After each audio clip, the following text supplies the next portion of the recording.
President Donald Trump warned Saturday that consideration is being given to declaring antifascist protesters, Antifa, a terror organization. He issued the threat even though Antifa followers haven't been linked to a single killing. While the death toll of far-right extremists is surging, Trump's warning follows a non-binding resolution introduced earlier this month by Senator Ted Cruz, R. Texas, calling for the designation of Antifa as a domestic terrorist organization. Cruz later called on Attorney General William Barr to investigate Antifa. He attacked Antifa after conservative journalist Andy Ngo was bloodied in a clash last month with counter-protesters in Portland, Oregon. Lawbreakers driven by political ideology aren't charged in the U.S. with domestic terrorism, but rather with offenses such as assault, hate crimes or homicide. But designating anti-fascist protesters as a terror organization would allow law enforcement more leeway to investigate participants, as well as their affiliations, according to Georgetown University law professor Neil Katyal,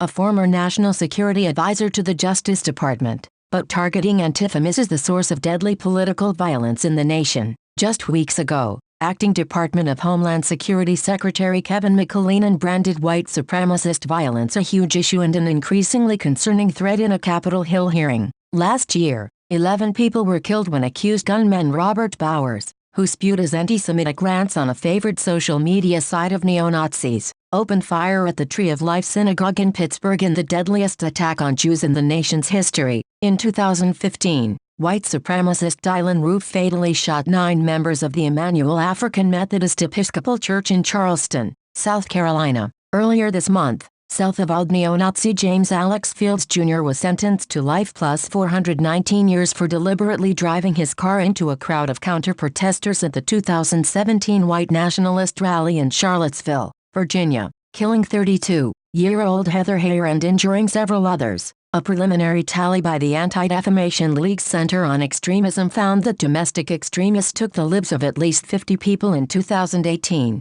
up from 37 the previous year, and that each of the killings had a link to right-wing extremism. It was the 4th deadliest year for extremist attacks since 1970. The FBI reported a 17% jump in hate crimes in 2017, its latest report. Over the previous year, the far right accounted for 73% of 425 extremist murders in the U.S. between 2009 and 2018. According to the ADL data, Antifa is a loosely linked collection of groups of protesters who take on right-wing demonstrators on an ad hoc basis, rather than a single organized group. Designating such protesters as part of a terror group risks branding any demonstrators against a right-wing ideology as terrorists. It is dangerous and overly broad to use labels that are disconnected from actual individual conduct. Hina Shamsi, director of the National Security Project at the American Civil Liberties Union, told the Washington Post last week, any such scheme raises significant due process,